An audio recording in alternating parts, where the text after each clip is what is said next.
Hi friends, എല്ലാവർക്കും നമ്മുടെ അടുത്തൊരു വീഡിയോയിലേക്ക് സ്വാഗതം. നമ്മൾ കഴിഞ്ഞ വീഡിയോയിൽ പറഞ്ഞതിൻ്റെ കൂട്ട് നമ്മളിന്ന് സിറിയാക്കിൻ്റെ ഇലക്ട്രിക് കാറിൻ്റെ ഒരു റിവ്യൂ ആണ്. ഇത് വോൾവോയുടെ C40 ആണ്. അപ്പോൾ ഈ കാറിൻ്റെ ഒരു ചെറിയ റിവ്യൂ. നമ്മൾ വലിയ ടെക്നിക്കൽ വശങ്ങളൊന്നും അധികം അറിയത്തില്ല. അപ്പം ഇത് അവൻ 1 ഇയറായിട്ട് യൂസ് ചെയ്യുന്നുണ്ട്.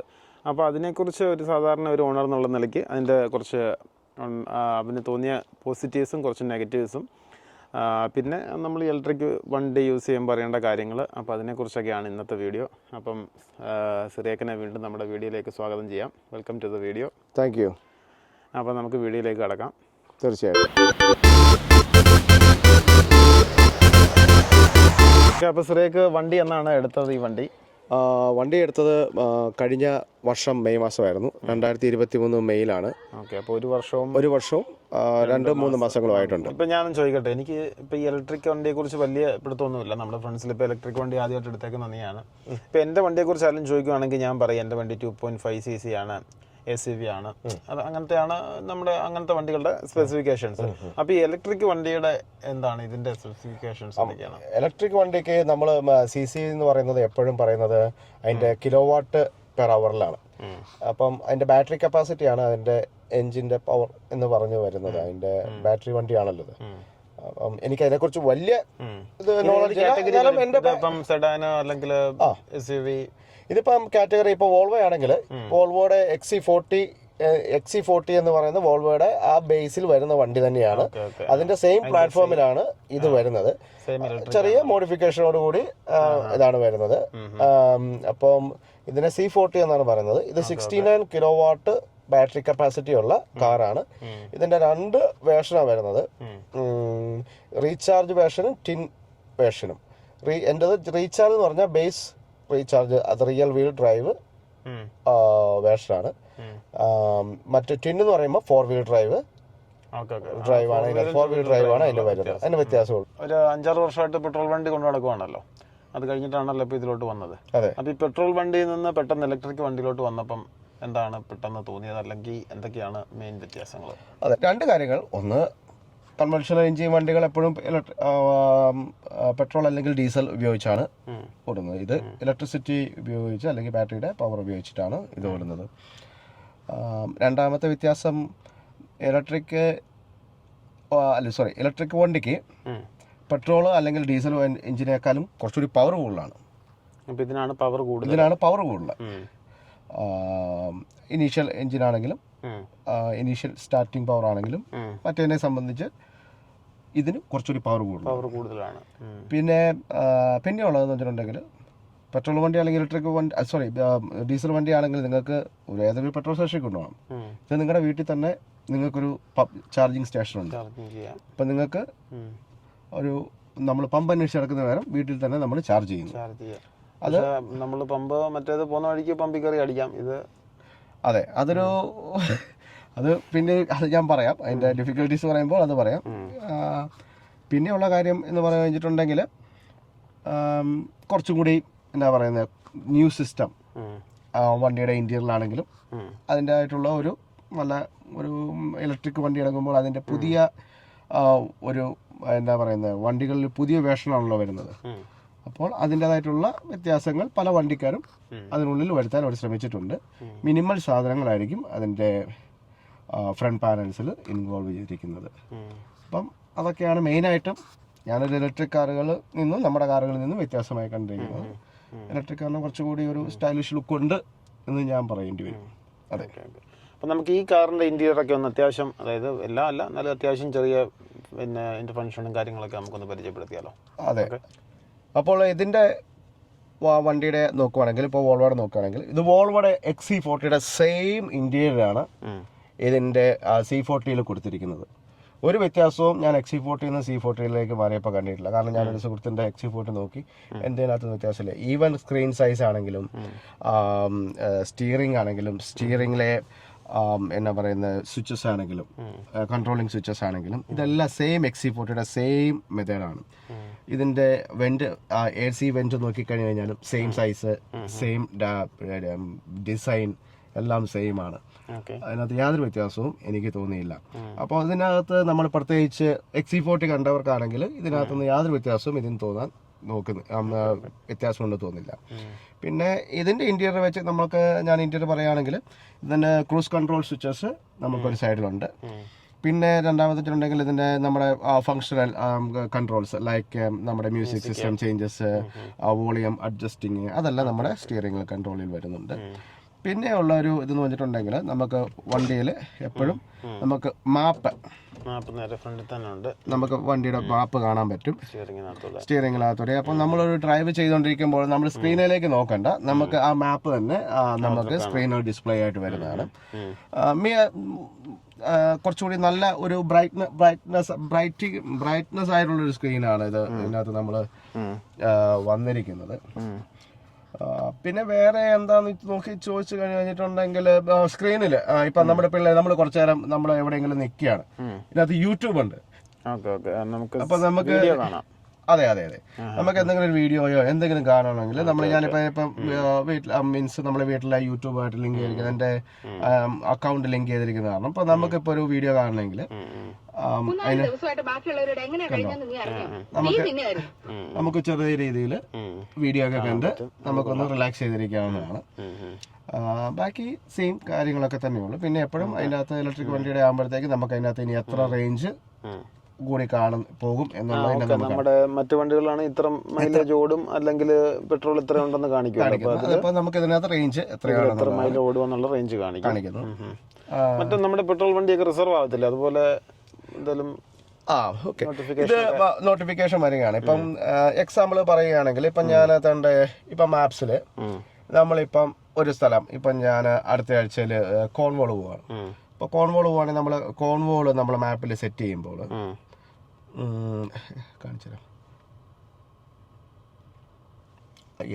സ്റ്റിൽസ് വർത്തി സെറ്റ് ചെയ്യുമ്പോഴത്തേക്കും നമുക്ക് അത് കാണിക്കും എങ്ങനെയാണ് എവിടെ എപ്പോഴാണ് മീൻസ് എത്ര ദൂരമുണ്ട് എത്ര സമയമുണ്ട്. അപ്പം നമുക്ക് അവർ പറയുന്നത് ആ മാപ്പ് തന്നെ ഓട്ടോമാറ്റിക്കലി അത് സെറ്റ് ചെയ്ത് കാണിക്കും. നിങ്ങൾക്ക് ചാർജിങ് അറ്റ് ഹോണിറ്റാണ്, അതായത് നിങ്ങൾക്ക് ഇത്ര ദൂരമുണ്ട്, നിങ്ങൾ അവിടെ ചെല്ലുമ്പോഴത്തേക്കും 11% ആഫ്റ്റർ ചാർജിങ്. ചാർജിങ് എന്ന് പറഞ്ഞാൽ നമ്മൾ ഓടി കഴിയുമ്പോൾ 15% കാണുമെന്നാണ്. അതെ അവിടെ ചെന്ന് കഴിയുമ്പോഴത്തേക്കും, അതായത് നമുക്ക് ഹോണിങ്ടൺ ചാർജിങ് സ്റ്റേഷനിൽ പോയി നമ്മൾ ചാർജ് ചെയ്ത് കഴിയുമ്പോഴത്തേക്കും, അതായത് യുവർ ലൊക്കേഷനിൽ നിന്ന് BP പൾസിന്റെ ഹോണിങ്ടൺ ചാർജ് ചെല്ലുമ്പോഴത്തേക്കും 3 മണിക്കൂർ നമ്മൾ ചാർജ് ചെയ്യണം. 3 മണിക്കൂർ ചെല്ലുമ്പോഴത്തേക്ക് നിങ്ങളുടെ ബാറ്ററി കപ്പാസിറ്റി 10% ആയിരിക്കും. അപ്പൊ ചാർജ് ചെയ്യണം. അവിടുന്ന് ചാർജ് ചെയ്തിട്ട് 21:42 നമ്മൾ അവിടെ ചെല്ലും. അത് കഴിഞ്ഞ് നമ്മുടെ ഹോട്ട്സ്പർത്തി എന്ന് പറഞ്ഞ സ്ഥലത്ത് 11 മണിക്ക് ചെല്ലും. അവിടെ വീണ്ടും ചാർജ് ചെയ്യണം. അവിടെ വീണ്ടും ചാർജ് ചെയ്യണ്ട, കാരണം നീ ഇവിടെ ഫുള്ള് ചെയ്ത് പോവുകയാണെങ്കിൽ, ഫുൾ ചാർജ് ചെയ്ത് പോവുകയാണെങ്കിൽ 155 മൈലാണ് നമ്മൾ ഇവിടുന്ന് BPയുടെ പൾസ് ചാർജിങ് സ്റ്റേഷൻ വരെ. അതിനുശേഷം ബാക്കി എത്ര മൈലുണ്ട്? 221 70 മൈൽസേ ഉള്ളൂ. അപ്പം നമുക്ക് ഫുൾ ചാർജ് ചെയ്ത് പോവുകയാണെങ്കിൽ നിങ്ങൾക്ക് പിറ്റേ ദിവസം ഓടാനുള്ള ഫുൾ ബാറ്ററി വഴിക്ക് ഒരിടത്ത് ചാർജ് ചെയ്യാൻ നിൽക്കണം, ഒരു സ്റ്റേഷനിൽ ചാർജ് ചെയ്തിരിക്കണം. അത് വണ്ടി ഓട്ടോമാറ്റിക്കലി നിങ്ങളെ സെറ്റ് ചെയ്ത് കൊണ്ടുപോകും. ഓക്കെ, അപ്പം നമ്മൾ പോകുന്ന വഴിക്ക് ഇപ്പോൾ ചാർജ് ചെയ്യണം എന്ന് പറഞ്ഞില്ല, അപ്പം നമ്മൾ എത്ര നേരം ചാർജ് ചെയ്യണം? നമുക്ക് ചാർജിങ് സ്റ്റേഷന്റെ കപ്പാസിറ്റി പോലെ ഇരിക്കും. ചില ചാർജിങ് സ്റ്റേഷൻ 150 kW ഉണ്ട്, 200 ഉണ്ട്. ഇപ്പം 150 kW ആണ് സാധാരണ കോമൺ ആയിട്ട് ഉള്ള ചാർജിങ്. അതൊക്കെ ഫാസ്റ്റ് ചാർജിങ് ആണ് 150 kW. നമുക്ക് ഇപ്പോൾ ആദ്യം ഞാൻ ഈ വണ്ടി എടുത്ത് 2023 അതിനൊക്കെ ഇച്ചിരി പാടായിരുന്നു, കാരണം ചാർജിങ് സ്റ്റേഷൻസ് വളരെ കുറവായിരുന്നു. ഇപ്പോൾ വളരെയധികം ചാർജിങ് സ്റ്റേഷൻസ് എല്ലായിടത്തും വന്നിട്ടുണ്ട്. ഓൾമോസ്റ്റ് ഓൾ ദ സർവീസസിലും ചാർജിങ് സ്റ്റേഷൻസ് വന്നിട്ടുണ്ട്. അപ്പം നമുക്ക് അവിടെ എല്ലാം ഫാസ്റ്റ് ചാർജിങ് സ്റ്റേഷൻസ് ആണ്. അപ്പം നമ്മൾ ചാർജ് ചെയ്യുവാണെങ്കിൽ നമുക്ക് 150 kW ആണെങ്കിൽ നമുക്കൊരു 45 മിനിറ്റ്സിനുള്ളിൽ ഫുൾ ചാർജ് ആവും. പക്ഷേ നമ്മളെപ്പോഴും വണ്ടി ഓടിച്ചു കഴിയുമ്പോഴത്തേക്ക് നമ്മളൊരു എന്നാ പറയുന്നത് ഒരു 20% അല്ലെങ്കിൽ എന്നാ പറയുന്നത് 30% ഉണ്ടാവും ബാറ്ററി നമ്മൾ ആ ചാർജിങ് പോയിന്റിലേക്ക് ചെല്ലുമ്പോഴത്തേക്കും. പിന്നെ അത് അങ്ങോട്ട് മാറുമ്പോഴത്തേക്ക് depends on the battery left എന്ന് പറഞ്ഞിട്ട് നിങ്ങൾക്ക് എത്ര മിച്ചമുണ്ടോ ബാക്കിയുള്ള 70%ലേക്കാണ് ടൈം. അപ്പോൾ നമുക്കൊരു 30 to 40. അപ്പം നമ്മളൊരു ഇപ്പോൾ ഒരു സർവീസസിൽ കയറുവാണെങ്കിൽ നമ്മളിപ്പോൾ എന്താ ചെയ്യുക, നമ്മൾ പിള്ളേരെയൊക്കെ ആണെങ്കിൽ സർവീസസിൽ കൊണ്ടുപോയി ഒന്ന് ടോയ്ലറ്റൊക്കെ ഒന്ന് യൂസ് ചെയ്ത് ഇപ്പം എന്താ പറയുന്നത് എന്തെങ്കിലും ഫുഡോ കോഫിയോ എന്തെങ്കിലും മേടിച്ച് വരുമ്പോഴത്തേക്ക് ഓട്ടോമാറ്റിക്കലി അതിൽ പിന്നെ ഒരു 10% കൂടി റെഡി ആയിട്ട് മീൻസ് മിച്ചമുണ്ട്. മീൻസ് എന്നാ പറയുന്നത് 10% കൂടി ഉള്ളാവും ചിലപ്പം ചാർജ് കയറാൻ, അല്ലെങ്കിൽ ഏകദേശം ഒരു 70 to 80% ചാർജ് ആയിരിക്കും. ഓക്കെ, അപ്പം നമ്മളിപ്പം ഒരു 4 അവർ ഓടിച്ച് യാത്ര പോകുന്ന കാര്യം പറഞ്ഞല്ലോ.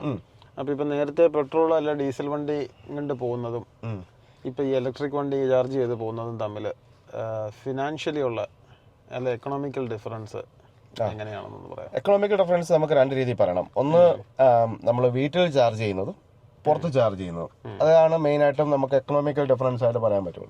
അപ്പം നമ്മൾ ഇപ്പോൾ ഇലക്ട്രിക് വണ്ടി ചാർജ് ചെയ്യുമ്പോഴത്തേക്കും വീട്ടിൽ ചാർജ് ചെയ്യുമ്പോൾ നിങ്ങൾക്ക് സ്വന്തമായി ഒരു ചാർജിങ് സോക്കറ്റും അതിൻ്റെ കണക്ഷൻസും ഉണ്ടെങ്കിൽ അത് നമുക്ക് പല താരിഫുകൾ നമ്മുടെ എനർജി പ്രൊവൈഡേഴ്സ് ഇപ്പോൾ പ്രൊവൈഡ് ചെയ്യുന്നുണ്ട്. അതായത് ഇലക്ട്രിക് വെഹിക്കിൾ താരിഫുകൾ പ്രൊവൈഡ് ചെയ്യുന്നുണ്ട്.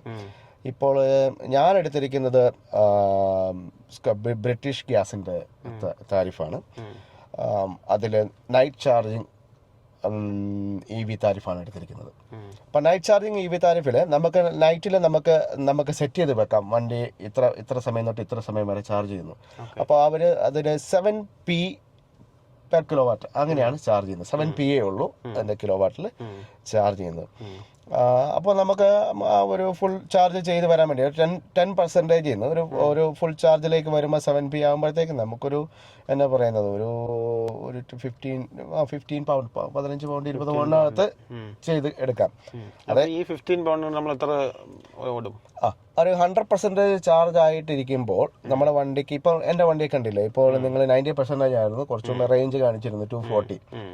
അപ്പോൾ 240 മൈൽസ് ആയിരുന്നു റേഞ്ച് കാണിച്ചിരുന്നത്. അപ്പോൾ 100%-ൽ ഈ വണ്ടി ഫുൾ കപ്പാസിറ്റിക്ക് തരുന്നത് 280 മൈൽസ് ആണ്.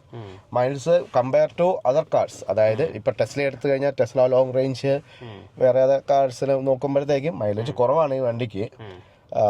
69 കിലോ വാട്ടിൽ ഇപ്പോൾ ബാറ്ററിയുടെ പുതിയ വേർഷനുള്ള നല്ല മൈലേജ് കിട്ടുന്ന വണ്ടികൾ ഇപ്പോൾ അവൈലബിൾ ആണ്, മാർക്കറ്റിൽ അവൈലബിൾ ആണ്. അപ്പം നമ്മൾ വീട്ടിൽ നിന്ന് ചാർജ് ചെയ്ത് കഴിഞ്ഞാൽ ഇപ്പോൾ ഒരു 250 മൈൽ പോകും. അപ്പോൾ അത് കഴിയുമ്പോൾ പിന്നെ നമ്മൾ പുറത്ത് ചാർജ് ചെയ്യേണ്ടി വരും. അപ്പോൾ പുറത്ത് ചാർജ് ചെയ്യുമ്പോൾ ഉള്ള റേറ്റ് കാര്യങ്ങൾ എങ്ങനെയാണ്? അതെ, അപ്പോൾ നമ്മൾ വീട്ടിൽ നിന്ന് ഫുൾ ചാർജ് ചെയ്തിട്ടാണ് നമ്മളിപ്പോൾ ഒരു ട്രിപ്പിന് പോകുന്നെങ്കിൽ, നമ്മൾ ഒരു ട്രിപ്പ് പ്ലാൻ ചെയ്ത് പോവുകയാണെങ്കിൽ നമ്മൾ വീട്ടിൽ നിന്ന് ഫുൾ ചാർജ് ചെയ്തിറങ്ങുന്നു. നമ്മൾ അടുത്ത സ്റ്റേഷനിലോട്ട് നമ്മൾ വണ്ടി കയറ്റുമ്പോൾ ആ ചാർജ് ചെയ്യുന്ന ഡിപ്പെൻഡ്സ് ഓൺ ദ എന്താ പറയുന്നത് ഡിസ്ട്രിബ്യൂട്ടറെ വെച്ചിട്ടിരിക്കും. അതായത് ചാർജിങ് ചാർജിങ് കമ്പനീനനുസരിച്ച് അല്ല, ചെറിയ വ്യത്യാസങ്ങളുണ്ട്. അപ്രോക്സിമേറ്റ്ലി ഞാൻ കണ്ടിരിക്കുന്നത്, നമ്മൾ ഇതുവരെ ചാർജ് ചെയ്തിരിക്കുന്നത് 0.70 അതായത് 70p തൊട്ട് 82p വരെയാണ് പുറത്തെ ചാർജിങ് സ്റ്റേഷൻസിലെ പ്രൈസ് റേഞ്ച്. അപ്പോൾ 70p to 82p എന്ന് പറയുമ്പോഴത്തേക്കും നമ്മളൊരു ഫുൾ ചാർജ് എടുക്കുന്നെങ്കിലും നമുക്കതൊരു 40 പൗണ്ട്സിനടുത്ത് നമുക്ക് ഫുൾ ചാർജ് കൂടുതൽ വരും. വീട്ടിൽ ചാർജ് ചെയ്യുന്നതിനേക്കാൾ 7pന്ന് നിനക്ക് 78p to 80pയിലോട്ട് വരുമ്പോഴത്തേക്കും ഭയങ്കരമായിട്ട് വ്യത്യാസമുണ്ട്. ഞാൻ മനസ്സിലാക്കുന്നത് നമ്മൾ ഡെയിലി ബേസിസിലുള്ള ഓട്ടോ ആണെങ്കിൽ, അതായത് ഇപ്പോൾ ജോലിക്ക് പോകുന്നു തിരിച്ചു വരുന്നു അങ്ങനെയുള്ള ഓട്ടോ ആണെങ്കിൽ നമുക്ക് വളരെ ലാഭമാണ്. കാരണം വീട്ടിൽ തന്നെ ചാർജ് ചെയ്ത് അന്നത്തെ കൂടി തിരിച്ചു വരാം. നമുക്കിപ്പോൾ പോകുമ്പോൾ കുറച്ച് എക്സ്പെൻസീവ് ആവും. അതെ, നിങ്ങളിപ്പോൾ ട്രിപ്പ് പോവുക എന്ന് പറയുമ്പോഴത്തേക്ക് ഒബിയസ്ലി നമ്മൾ ഇതിനകത്ത് നമ്മൾ ഇലക്ട്രിക് വെഹിക്കിൾ ഉള്ള ഒരാളെ സംബന്ധിച്ചിടത്തോളം നിങ്ങൾ ആവറേജ് പ്രൈസ് നോക്കുമ്പോൾ, അതായത് നിങ്ങൾ ഡെയിലി യൂസ് ചെയ്യുന്നതാണ് ഏറ്റവും കൂടുതൽ.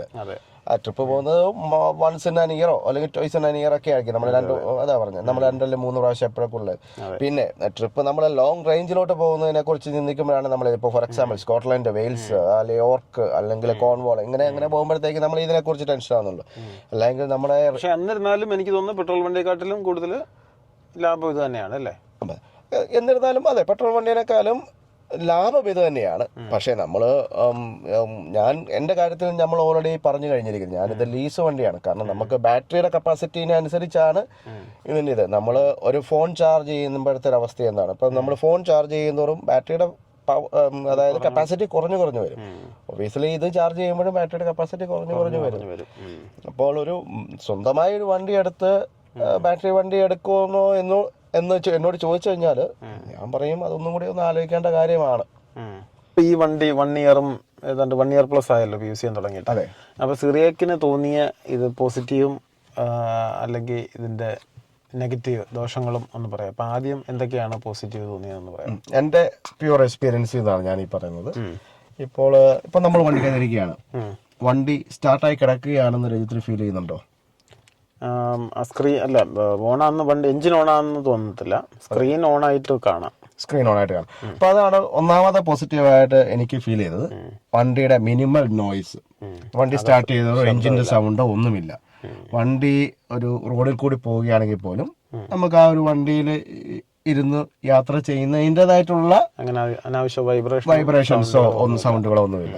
ഈവൻ അത് പലരും വണ്ടിയുടെ പാസഞ്ചർ സീറ്റിലിരുന്ന് വൈഫിന്റെ കൂട്ടുകാരൊക്കെ വന്നപ്പോഴത്തേക്ക് അവർ പറഞ്ഞു, വർത്തമാനം അകത്തിരുന്ന് പറയുകയാണെങ്കിൽ നമ്മൾ വർത്തമാനം പറയുന്നതിന്റെ ആ ഒരു സൗണ്ട് വളരെ ക്ലിയർ ആയിട്ട് കേൾക്കാം. വണ്ടിയുടെ നോയ്സ് അതിനകത്ത് ഡിസ്റ്റർബൻസ് ആയിട്ട് വരുന്നത്. നമ്മൾ ചുമ്മാ നമ്മൾ യാത്ര പോകുമ്പോൾ സംസാരിക്കുന്നതിന്റെ കാര്യങ്ങളാണ്. പിന്നെ രണ്ടാമത് എന്ന് പറഞ്ഞിട്ടുണ്ടെങ്കിൽ ഇലക്ട്രിക് ആണ്. പൊല്യൂഷൻ വളരെ കുറവാണ്. പൊല്യൂഷൻ ഇല്ല എന്ന് തന്നെ പറയാം. പൊല്യൂഷൻ ഇല്ല. അപ്പം നമ്മുടെ പ്രകൃതിയുമായിട്ട് സ്യൂട്ടബിൾ ആയിട്ടുള്ള ഒരു കാറാണ് ഇതിൻ്റെത്. പിന്നെ പറയുകയാണെങ്കിൽ നമുക്ക് ഒരു ലോക്കൽ ഏരിയയിൽ, ഇപ്പം നമ്മൾ ലണ്ടനിൽ താമസിക്കുന്നതാണ്, ഒരു ലോക്കലിൽ യൂസ് ചെയ്യാൻ പറ്റിയ, നമ്മൾ ലോക്കൽ ഡ്രൈവ്സിന് പറ്റിയ ഒരു കാറാണിത്. വെച്ചിട്ടുണ്ടെങ്കിൽ നമുക്ക് ഒരു ലോങ് റേഞ്ച് പോകുന്നില്ല എങ്കിൽ നമ്മൾ ഞാനിപ്പോൾ ഒരു കമ്മ്യൂണിറ്റി നേഴ്സാണ്. എന്നെ സംബന്ധിച്ചിടത്തോളം എനിക്ക് വീട്ടിൽ ചാർജിങ് സ്റ്റേഷൻ ഉണ്ട്. അപ്പോൾ എന്നെ സംബന്ധിച്ചിടത്തോളം വളരെ മിനിമൽ പൈസയിൽ നമ്മുടെ ചെറിയ കാര്യങ്ങൾ, നമ്മുടെ ഡ്യൂട്ടി സംബന്ധമായ കാര്യങ്ങളും ചെറിയ ഓട്ടങ്ങളും എല്ലാം ക്ലിയർ ആവുന്ന കാര്യങ്ങളാണ്. ഇത് എത്ര നാൾ നമ്മൾ മറ്റേ വണ്ടി ഉപയോഗിച്ചിട്ട് ഈ വണ്ടിയിലോട്ട് വന്നപ്പോൾ അതിൻ്റെ ഒരു പോസിറ്റീവ്. ഇനി നെഗറ്റീവ് വശങ്ങൾ പറയുകയാണെങ്കിൽ, ഒന്നാമത്തെ കാര്യം തന്നെ മെയിനായിട്ട് നമുക്ക് പറയേണ്ടത് നമ്മുടെ വീട്ടിലെ ചാർജിങ്ങും പുറത്തെ ചാർജിങ്ങും തമ്മിലുള്ള പ്രൈസ് വ്യത്യാസമാണ്. അതെ, പുറത്ത് ഭയങ്കര എക്സ്പെൻസീവാണ്. പിന്നെ നമുക്ക് രണ്ടാമത്തെ കാര്യം എന്ന് വെച്ചിട്ടുണ്ടെങ്കിൽ പുറത്തെ ചാർജിങ് സ്റ്റേഷൻ്റെ അവൈലബിലിറ്റീസ്. ഇപ്പം ഇലക്ട്രിക് കാറിൻ്റെ എണ്ണം കൂടിക്കൊണ്ടിരിക്കുകയാണ്.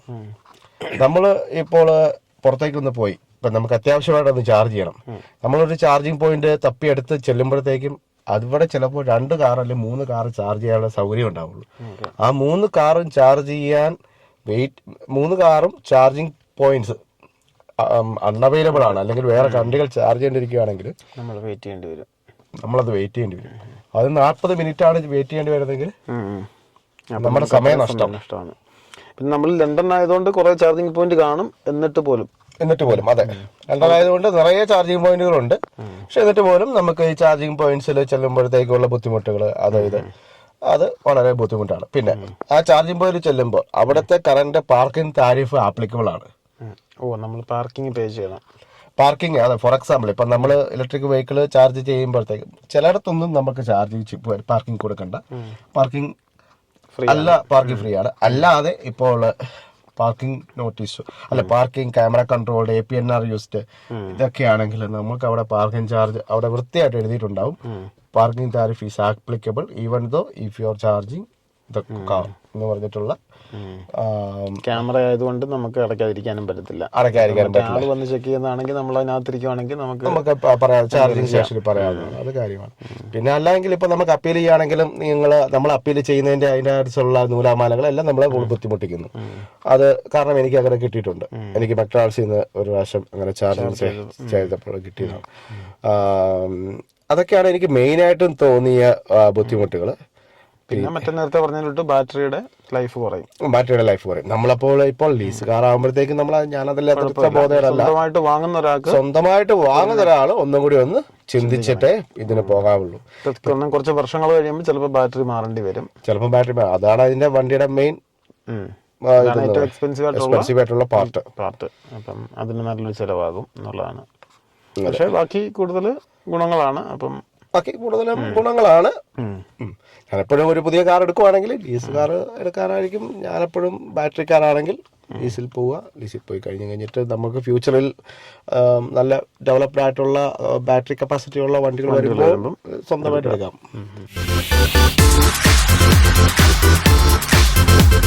നമ്മൾ ചാർജിങ്ങിൻ്റെ കാര്യങ്ങൾ പറഞ്ഞല്ലോ. അപ്പോൾ ഞാൻ ചോദിച്ചോട്ടെ, ഈ ചാർജിങ് വീട്ടിൽ ചെയ്യുന്നത് ഈസി ആയിട്ടുള്ളൊരു കാര്യമാണ്. ഇപ്പം നമ്മൾ അതിനെക്കുറിച്ച് ഇപ്പം ഇലക്ട്രിക്കൽ വശമൊന്നും ഇല്ലാത്ത ഏതൊരു സാധാരണ ആൾക്കാർക്കും ചാർജ് ചെയ്യാൻ പറ്റുന്ന രീതിയാണോ? അതെ, അത് വളരെ സിമ്പിളായിട്ട് ചെയ്യാവുന്ന കാര്യങ്ങളേ ഉള്ളൂ. നമ്മളൊരു മൊബൈലിൽ എങ്ങനെ ചാർജ് ചെയ്യുന്നോ അതേ ഉള്ളൂ ഇതിലും ചാർജിങ്. ഈ ചാർജിങ്ങിൻ്റെ സംഭവം നമ്മളിപ്പോൾ വീടിന് പുറത്ത് പിടിപ്പിക്കണമല്ലോ, അപ്പോൾ അത് നല്ല എങ്ങനെ, അതിന് വല്ല എക്സ്ട്രാ ചിലവ് കാര്യങ്ങൾ? അതെ, അപ്പം ചാർജിങ്ങിൻ്റെ പിടിപ്പിക്കണമെങ്കിൽ നമുക്ക് കുറച്ച് കാര്യങ്ങൾ പ്രിലിമിനറി ആയിട്ട് അവർ ചോദിക്കും.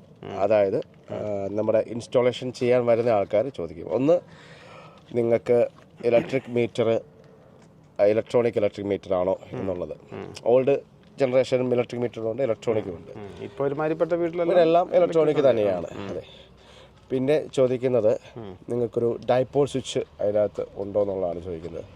അത് ഡൈപോൾ സ്വിച്ച് എന്ന് പറഞ്ഞിട്ടുണ്ടെങ്കിൽ അത് ഇലക്ട്രിസിറ്റി ആയിട്ട് കണക്ട് ചെയ്ത് വരുന്നതാണ്. കാരണം അതൊരു എമർജൻസി സർക്യൂട്ട് ബ്രേക്കർ എന്ന് പറയുന്ന പോലത്തെ ഒരു സ്വിച്ചാണത്. അത് അഡീഷണൽ ആയിട്ട് നമുക്ക് അത് വെക്കണം. അത് നമുക്കില്ല എങ്കിൽ നമ്മുടെ ഇലക്ട്രിസിറ്റി പ്രൊവൈഡർ ആരാണോ അവരോട് പറയുമ്പോൾ അവരത് വന്ന് ഇൻസ്റ്റാൾ ചെയ്ത് തരും. നമ്മൾ എക്സ്ട്രാ ചാർജ് കൊടുക്കും. അതിന് ചെറിയൊരു ചാർജ് ഉണ്ട്. അതിന് 70 പൗണ്ട്സ് 60 പൗണ്ട്സ് അങ്ങനെ ഒരു ചെറിയ ചാർജേ ഉള്ളൂ. അത് വെക്കണം. അത് എനിക്കതില്ലായിരുന്നു. അപ്പോൾ അത് അവർ ഇൻസ്റ്റാൾ ചെയ്ത് തന്നു. അത് കഴിയുമ്പോഴത്തേക്കും നമുക്ക് ചാർജർ ഓർഡർ ചെയ്യാം. NHS ആണെങ്കിൽ നിങ്ങൾക്ക് NHS ഫ്ലീറ്റിൽ തന്നെ ഈ ചാർജിങ് സ്റ്റേഷൻ കൂടി, അതായത് ചാർജർ കൂടി ഓർഡർ ചെയ്യാവുന്നതാണ്. അതും കൂടി ചേർത്ത് ഓർഡർ ചെയ്യാം. അപ്പോൾ അത് എമൗണ്ട് അവർ ചാർജ് ചെയ്യും. പക്ഷേ അതിനകത്താണെങ്കിൽ നിങ്ങൾക്ക് എനിക്ക് തോന്നുന്നു അതെല്ലാം ഇൻക്ലൂഡഡ് ആണ്. നമ്മുടെ ഇലക്ട്രിസിറ്റി പ്രൊവൈഡറെ കോൺടാക്ട് ചെയ്യേണ്ട കാര്യമില്ല. കാരണം നമ്മുടെ ഫ്രണ്ടിന് അതെല്ലാം കൂടി ഇൻക്ലൂഡ് ചെയ്തിട്ടാണ് അത് ചെയ്ത് കൊടുത്തത്. അപ്പോൾ ഞാൻ പുറത്തുനിന്നാണ് ഓർഡർ ചെയ്തത്. അപ്പോൾ അവർ അത് പറഞ്ഞായിരുന്നു അത് എങ്ങനെ ചെയ്യണമെന്ന്. അപ്പോൾ ഞാനൊരു ചാർജിങ് സ്റ്റേഷൻ ഇത് ചെയ്യുന്നതിന് വേണ്ടി എനിക്ക് പ്രൈസായത് 850 പൗണ്ടാണ്.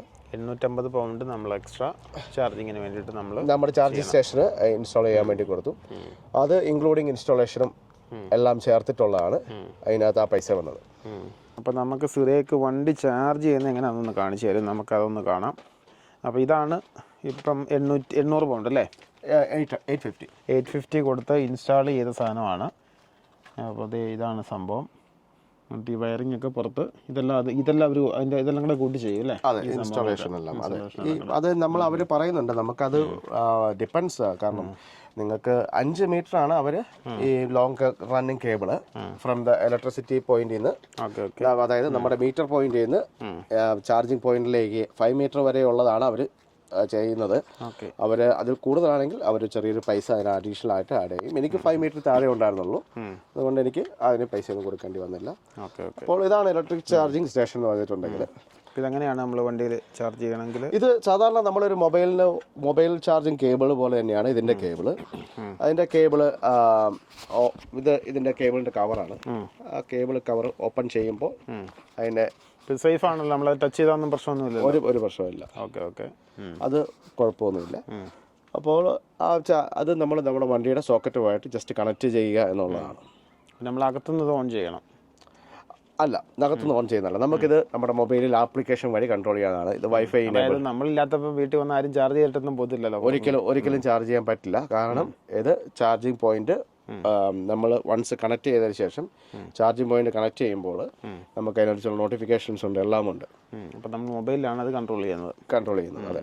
അപ്പോൾ നമ്മൾ ചാർജ് ചെയ്യുന്നതിന് ആദ്യമായിട്ട് നമ്മൾ ചാർജിങ് പോയിന്റ് കണക്ട് ചെയ്യാൻ വേണ്ടിയുള്ള കവേഴ്സ് ഓപ്പൺ ചെയ്യണം. ഓപ്പൺ ചെയ്ത് കഴിയുമ്പോൾ നിങ്ങൾക്ക് കാണാവുന്നതാണ് നമ്മൾ സാധാരണ ഒരു പെട്രോൾ എഞ്ചിൻ്റെ അല്ലെങ്കിൽ പെട്രോൾ വണ്ടി അല്ലെങ്കിൽ ഡീസൽ വണ്ടിക്കുള്ള സെയിം സിസ്റ്റം തന്നെയാണ്. അപ്പോൾ നമ്മൾ കാണുമ്പോൾ നിങ്ങൾക്ക് കാണാവുന്നതാണ് ആ ചാർജിങ് പോയിന്റ് കണക്ട് ചെയ്യാനുള്ള സാധനം. ജസ്റ്റ് ഇതങ്ങോട്ട് കണക്ട് ചെയ്യുക, അത്രേ ഉള്ളൂ. കണക്ട് ചെയ്ത് കഴിഞ്ഞ് നമ്മുടെ ആപ്ലിക്കേഷനിൽ ഓൺ കൊടുക്കുമ്പോൾ വണ്ടി ചാർജ് ആയി തുടങ്ങും. അത്രയുമേ ഉള്ളൂ ഇതിൻ്റെ കണക്ഷൻ എന്ന് പറഞ്ഞിട്ടുണ്ടെങ്കിൽ. പിന്നെ ഇത് വലിച്ച് പറിച്ച് എടുത്തുകൊണ്ട് പോകാൻ പറ്റുമോ എന്ന് ചോദിച്ചു കഴിഞ്ഞാൽ പറ്റില്ല. വൺസ് ഇത് വണ്ടി കണക്ട് ആയി കഴിഞ്ഞിട്ടുണ്ടെങ്കിൽ ഇത് നമുക്ക് വലിച്ച് പറിച്ചെടുക്കാൻ പറ്റില്ല, വരത്തില്ല. നമ്മൾ വണ്ടിക്കകത്ത് തന്നെ അൺലോക്ക് ചെയ്താലേ ഉള്ളൂ. അല്ലെങ്കിൽ നിങ്ങളുടെ മെഷീനിൽ അൺലോക്ക് സിസ്റ്റം വരുമ്പോഴത്തേക്കും. ഓക്കെ. ഞാൻ കണ്ടിട്ടുണ്ട് ചില റോഡ് സൈഡിൽ, ഇപ്പം നമ്മുടെ ഇവിടെ ചില പോസ്റ്റിൽ ചാർജിങ് ഉണ്ടല്ലോ. അപ്പോൾ റോഡ് സൈഡിൽ ചിലർ ഈ വണ്ടി ചാർജ് ചെയ്യാൻ കുത്തിയിട്ടിട്ട് അവർ വീട്ടിൽ പോകും. കാരണം അതിനടുത്ത് ഫ്ലാറ്റിലൊക്കെ താമസിക്കുന്നവർ. അപ്പം ഞാൻ വിചാരിക്കാറുണ്ട് ഈ കേബിളൊക്കെ ഇനി ആരും അടിച്ചോണ്ട് പോയാലോ എന്ന്. കാരണം അവർ ആ കേബിൾ 2 കാര്യങ്ങളുണ്ട്. ഒന്നാമത്തെ കാര്യം, ഇത് വലിച്ചു പറിച്ച് എടുത്തോണ്ട് പോയി കഴിഞ്ഞിട്ടുണ്ടെങ്കിൽ ഒന്നും ചെയ്യാൻ പറ്റില്ല. ആ കേബിൾ വെച്ച് നിങ്ങൾക്കൊന്നും ചെയ്യാനില്ല. പിന്നെ ഈ ചാർജിങ് കേബിളിന് യാതൊരു വിലയും ഇല്ല. നിങ്ങളിത് പറിച്ചുകൊണ്ട് പോയിട്ട് മാർക്കറ്റിലിട്ട് കഴിഞ്ഞാൽ ഫേസ്ബുക്ക് മാർക്കറ്റിൽ നിങ്ങൾ ചുമ്മാ തപ്പി നോക്കിക്കോളൂ. 10 കോടി തൊട്ട് ഈ കേബിളുകൾ കിടപ്പുണ്ട്, പുത്തൻ ബ്രാൻഡ് ന്യൂ അൺസീൽഡ്. അപ്പോൾ അതിൽ വലിയ കാര്യം. അതുകൊണ്ട് ആ കാര്യത്തിൽ പേടിക്കണ്ട. നമ്മൾ രാത്രി കിടന്നുറങ്ങിയാലും ആരും എടുത്തോണ്ടൊന്നും പോവില്ല. ഇനി കാറ്റലറി കൺവെർട്ടർ അടിച്ചുകൊണ്ട് പോകുന്ന പോലെ ഇനി ആരെങ്കിലും പുതിയ എന്തെങ്കിലും മെത്തേഡ് കണ്ടുപിടിക്കാൻ നോക്കണം. പക്ഷേ ഇതുവരെ യാതൊരു കുഴപ്പമില്ല. അതുകൊണ്ട് നിങ്ങൾക്ക് അതിനകത്തൊരു വേറൊരു പ്രശ്നങ്ങൾ വരുന്നില്ല. ഓക്കെ. ഈ സാധാരണ എങ്ങനെയാണ് രാത്രിയിൽ ഫുള്ള് ചാർജിങ്ങിന് ഇടുക? രാത്രിയിൽ സാധാരണ എല്ലാ രാത്രിയിലും അല്ല, ഞാൻ വീക്ക്ലി വൺസ് ചാർജ് ചെയ്യാറുള്ളൂ. അതിൻ്റെ ആവശ്യമുള്ളൂ. നമ്മൾ ലോക്കൽ ഓട്ടത്തിന് അതിന് ധാരാളം മതി. വീക്ക്ലി വൺസ് ചാർജ് ചെയ്യാറുള്ളൂ. ഇനി നമുക്ക് ചാർജിങ് പോർട്ട്, നമ്മുടെ കാറിൻ്റെ ചാർജിങ് പോർട്ട് ഒന്ന് പരിചയപ്പെടാം. കാറിൻ്റെ ചാർജിങ് പോർട്ടിൽ ഇതിന് 2 സെക്ഷനായിട്ടാണ് വരുന്നത്. ഇതിന് ഏറ്റവും ടോപ്പ് സെക്ഷൻ എന്ന് പറഞ്ഞിട്ടുണ്ടെങ്കിൽ നമ്മുടെ normal 7 kW per hour charge ചെയ്യുന്ന ചാർജിങ് സെക്ഷനാണ് ടോപ്പിൽ വരുന്നത്. നമ്മുടെ വീട്ടിൽ സെറ്റ് ചെയ്തേക്കുന്നതും സാധാരണ നമ്മുടെ റോഡ് സൈഡിലൊക്കെ ചെറിയ പോസ്റ്റ് പോലെ ചെറിയ ചാർജിങ് സ്റ്റേഷൻസ് ഇരിക്കുന്ന കാണാം നിങ്ങൾക്ക്. ചെറിയ ചാർജിങ് സ്റ്റേഷൻസ് മാത്രമല്ല, ഇപ്പോൾ ലണ്ടൻ സൈഡിലേക്ക് വരികയാണെങ്കിൽ നിങ്ങൾക്ക് കാണാവുന്നതാണ് നമ്മുടെ ഇലക്ട്രിക് പോസ്റ്റിൽ ചാർജിങ് സ്റ്റേഷൻസ് കണക്ട് ചെയ്ത് വെച്ചിട്ടുണ്ട്. നമ്മുടെ ഇലക്ട്രിക് പോസ്റ്റ് വഴി ചാർജിങ് സ്റ്റേഷൻസ്. അപ്പോൾ അതിൽ നമുക്ക് അതിൻ്റെ പ്രത്യേകത വെച്ചിട്ടുണ്ടെങ്കിൽ അത് ചെറിയ പവറിൽ ചാർജ് ചെയ്യുള്ളൂ. അപ്പോൾ ലോങ് ടൈം എടുക്കും, സമയമെടുത്ത് ചാർജ് ചെയ്യും. ഇപ്പം നമ്മൾ വീടിനടുത്ത് നമ്മളിപ്പം എവിടെയെങ്കിലും നിങ്ങളുടെ ഫ്രണ്ട്സിൻ്റെ വീട്ടിൽ പോയി അവിടെ ഒരു ചാർജിങ് പോയിന്റ് ഉണ്ട് പോസ്റ്റിൽ, നിങ്ങൾക്ക് അത് ചാർജ് ചെയ്ത് തരാം. ഫ്രണ്ട്സിനോട് വർത്തമാനം പറഞ്ഞൊക്കെ വരുമ്പോഴത്തേക്കും നിങ്ങളുടെ വണ്ടി ഓട്ടോമാറ്റിക്കലി ചാർജ് ചെയ്ത് തരും. അത് മെയിനായിട്ട് നമ്മളത് വീടില്ലാതെ ഇപ്പോൾ ഫ്ലാറ്റിലുള്ളവർക്കും ഇലക്ട്രിക് കാർ എടുക്കണമെന്നുണ്ടാവുമല്ലോ. അപ്പോൾ അങ്ങനെ ഫ്ലാറ്റിലുള്ളവർക്കൊക്കെ ആ സൗകര്യം. എൻ്റെ വീടിനടുത്ത് വരുന്ന വഴിക്ക് ഫ്ലാറ്റിൻ്റെ അവിടെ ഞാൻ കാണാറുണ്ട്, ഇങ്ങനെ എല്ലാ പോസ്റ്റിലും ഉണ്ട് ഒരു ചാർജിങ് പോയിന്റ് ഉണ്ട്. അപ്പോൾ ഞാനിങ്ങനെ ആലോചിക്കും ചെയ്യും അതെങ്ങനെയാണെന്ന് വെച്ചാൽ, കാരണം ചെറിയൊരു പോസ്റ്റാണ്.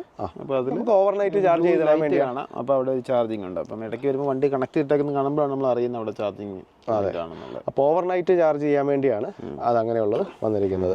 ഇനി നമ്മൾ ഫാസ്റ്റ് ചാർജിങ് എന്ന് പറഞ്ഞല്ലോ, ഫാസ്റ്റ് ചാർജിങ് ചെയ്യുമ്പോൾ അതിനെ CCS ചാർജ് എന്ന് പറയുന്നത്. CCS charge.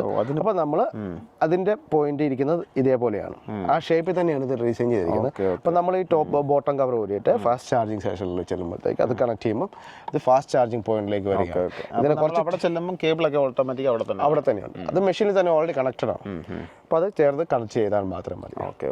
അപ്പോൾ അത് അങ്ങനെയാണ് ഫാസ്റ്റ് ചാർജിങ് സ്റ്റേഷനിൽ ചെല്ലുമ്പോൾ നമ്മൾ യൂസ് ചെയ്യുന്നത്. പിന്നെ ഇതെന്താണ് ഇവിടെ ഒരു സംഭവം കാണുന്നത്? ഇത് നമ്മൾ എമർജൻസിയിൽ നമുക്ക് ആ കേബിള് ഡിസ്കണക്ട് ചെയ്യാൻ വേണ്ടിയുള്ളതാണ്. പക്ഷേ നമ്മൾ വണ്ടിക്കകത്തും അതിനകത്തൊരു ഇതുണ്ട്, ചുമ്മാ ഞെക്കിയാൽ അത് വരില്ല. വണ്ടിക്കകത്ത് അൺലോക്ക് തന്നെ ചെയ്ത് വരുമ്പോഴത്തേക്കും ചെയ്യാം. 850 പൗണ്ട് കൊടുത്ത് ഈ ചാർജിങ് സ്റ്റേഷൻ സെറ്റ് ചെയ്തിട്ടില്ലാത്ത ഒരാൾക്ക് ചാർജ് ചെയ്യണമെന്ന് വെച്ച് കഴിഞ്ഞാൽ വീട്ടിൽ ചെയ്യാൻ എന്തെങ്കിലും മാർഗമുണ്ടോ? അതിന് മാർഗമുണ്ട്. നമുക്ക് സാധാരണ പ്ലഗ് പോയിന്റ് വഴി സാധാരണ ചാർജ് ചെയ്യുന്ന പോലെ നമുക്ക് ചാർജ് ചെയ്യാം. പക്ഷേ അതിന് കുറേയേറെ സമയമെടുക്കും. നമുക്കൊരു 12 മണിക്കൂർ 24 മണിക്കൂർ അങ്ങനെ ആയിരിക്കും ചാർജ് ചെയ്യാൻ പറ്റും. അതിനുള്ള കേബിൾസ് ഞാൻ കാണിച്ചു തരാം. ഒരു വെഹിക്കിൾ വരുമ്പോൾ അതിൻ്റെ അകത്ത് അതെല്ലാം ഇൻക്ലൂഡഡ് ആയിട്ടാണ് വരുന്നത്. എല്ലാ വണ്ടിക്കും വരുന്നോന്ന് എനിക്കറിയത്തില്ല, പക്ഷേ ഈ വണ്ടിക്ക് വരുന്നുണ്ട്. ഇതിന്റെ ഇങ്ങനെ പ്ലെയിൻ ആണ്. നമ്മുടെ മറ്റേ വണ്ടിയാണെങ്കിൽ ഇതിനകത്ത് എഞ്ചിനുണ്ട്. അതെ, ഇതിനകത്ത് അത് മറന്നുപോയൊരു കാര്യമാണ്. ഇതിന്റെ മെയിൻ കാര്യം സ്റ്റോറേജ് ഇഷ്ടം പോലെ ഉണ്ട്. ഇപ്പൊ ഇതിനകത്താണെങ്കിൽ നിങ്ങൾ നമ്മുടെ ചാർജിങ് കേബിൾസ് എല്ലാം ഞാൻ ഇട്ടിരിക്കുകയാണ്. ഇപ്പൊ നമ്മൾ പറഞ്ഞല്ലോ ഇലക്ട്രിക് പോയിന്റ്സ് വഴി ചാർജ് ചെയ്യാവുന്നുള്ളത്. ഇപ്പൊ നമുക്ക് ആ മറ്റേ നമ്മുടെ ചാർജിങ് സ്റ്റേഷൻ നിങ്ങൾ കണ്ടു, അതിനകത്ത് ഓൾറെഡി കണക്റ്റഡ് ആയിട്ട് ചാർജിങ് കേബിൾ വന്നിട്ടുണ്ട്. അല്ലാത്തവർക്ക് വേറെ സെപ്പറേറ്റ് കേബിളുകൾ വണ്ടിക്കകത്ത് തന്നെ പ്രൊവൈഡഡ് ആണ്. ഇതിന് നമുക്ക് ഈ കേബിൾ ഉപയോഗിച്ച് നമ്മുടെ ഇലക്ട്രിക് പോസ്റ്റിലും മറ്റിടത്തൊക്കെ വണ്ടി നിർത്തുമ്പോൾ നമുക്ക് ചാർജ് ചെയ്യാവുന്നതാണ്. ഇലക്ട്രിക് പോസ്റ്റില് അതെ നമ്മൾ എക്സ്ട്രാ ചാർജ് ചെയ്യുന്ന കാര്യം പറഞ്ഞല്ലോ, നമ്മളിപ്പം അവിടെ ചെയ്യാൻ വേണ്ടി പുറത്ത് ചാർജ് ചെയ്യാൻ വേണ്ടി ചെറിയ ചാർജിങ് പോയിന്റുകളിൽ ഈ കേബിൾ യൂസ് ചെയ്യാം. ഈ കേബിൾ കാണത്തില്ല, നമ്മുടെ കേബിൾ തന്നെ കണക്ട് ചെയ്യാം. അതിന് വേണ്ടിയാണ്. പിന്നെ അതല്ലാതെ പിന്നെ ഉള്ളത് നമ്മുടെ സാധാരണ പ്ലഗ് പോയിന്റ് ചാർജർ. അത് ഞാനിതുവരെ യൂസ് ചെയ്തിട്ടില്ല, നിനക്ക് ഇത് കാണാവുന്നതാണ്. സാധാ പ്ലഗ് ആണ് വെച്ചേക്കാണ്. പക്ഷെ നമ്മുടെ സാധാ 3 പിൻ നമ്മുടെ TV ഒക്കെ കുത്തുന്നതിന്റെ കൂട്ടത്ത് ഇത് വണ്ടിയിലോട്ട് കണക്ട് ചെയ്യാം. അത്യാവശ്യം കുറച്ച് നീളം ഉണ്ടെന്ന് തോന്നുന്നു. അത് തിരക്കകത്ത് കുത്തിയിട്ട് അതെ നമുക്കിപ്പോൾ വീടിനോട് ചേർത്തിടുവാണെങ്കിൽ നമുക്കത് വെച്ചിട്ട് കണക്ട് ചെയ്യാവുന്നത്. അപ്പോൾ അങ്ങനെയാണ് അതിന്റെ കേബിൾസ് വരുന്നത്. ഇതൊക്കെ എടുത്ത് മാറ്റി എവിടെ നിന്നെങ്കിലുമൊക്കെ ചെറിയ സാധനങ്ങളൊക്കെ ഇതൊക്കെ ഇപ്പം നമുക്കിതിപ്പോൾ യൂസ് ചെയ്യുന്നില്ല എങ്കിൽ നിങ്ങൾക്ക് അതൊക്കെ എന്ത് വേണമെങ്കിലും നമുക്ക് ചെറിയ സാധനങ്ങളൊക്കെ വെച്ച് പോകാവുന്നതാണ്. ആകെ സ്ക്രീൻ വാഷ് ഉപയോഗിക്കാൻ മാത്രം ഒഴിക്കാൻ മാത്രം ഒരു പോർട്ട് ഉണ്ട്. അത് മാത്രമേ ഉള്ളൂ ഫ്രണ്ടില്. അതെ, ഇന്നത്തെ വീഡിയോയിൽ നമ്മൾ മെയിനായിട്ട് കവർ ചെയ്തിരിക്കുന്ന ഇലക്ട്രിക് വണ്ടിയും അതിനോട് നമ്മൾ ഒരു പേഴ്സണലായിട്ട് യൂസ് ചെയ്യുമ്പോഴത്തേക്കുള്ള ഗുണങ്ങൾ എന്താണ്, ദോഷങ്ങൾ എന്താണ്, ഞാൻ ഫേസ് ചെയ്തിട്ടുള്ള കാര്യങ്ങൾ എൻ്റെ പേഴ്സണൽ എക്സ്പീരിയൻസിനെ ബേസ് ചെയ്തിട്ടുള്ളതാണ്. നമ്മൾ ടെക്നിക്കൽ വശങ്ങളോ അതുങ്ങളോ കാര്യങ്ങളോ ഒന്നും നമ്മൾ ഡിസ്കസ് ചെയ്യുന്നില്ല. കാരണം നമ്മൾ അതിനെക്കുറിച്ച് വലിയ ബോധവാന്മാരല്ല, എക്സ്പെർട്ടുകൾ. അതിനകത്ത് ഇലക്ട്രിക് വണ്ടി മേടിക്കാനിരിക്കുന്ന ഒരാൾ അല്ലെങ്കിൽ ലീസിന് എടുക്കണം എന്ത് വേണം എന്നൊക്കെ ഇരിക്കുന്ന ഒരാൾക്ക് ഇത് തീർച്ചയായും ഹെൽപ്ഫുള്ളായി കാണും എന്ന് വിചാരിക്കുന്നു. അപ്പം നമ്മുടെ വീഡിയോ ഒക്കെ ഇഷ്ടപ്പെട്ടെങ്കിൽ എല്ലാവരും ഒന്ന് ലൈക്ക് ചെയ്യുക, സബ്സ്ക്രൈബ് ചെയ്യാത്തവർ സബ്സ്ക്രൈബ് ചെയ്യുക. ഇലക്ട്രിക് വണ്ടി എടുക്കാൻ ഉദ്ദേശിക്കുന്ന അല്ലെങ്കിൽ വണ്ടികളുടെ കാര്യങ്ങളൊക്കെ താല്പര്യമുള്ള ഫ്രണ്ട്സിനൊക്കെ ഒന്ന് ഷെയർ ചെയ്യുക. അപ്പം thanks for watching. Bye bye. Bye bye. And bye bye.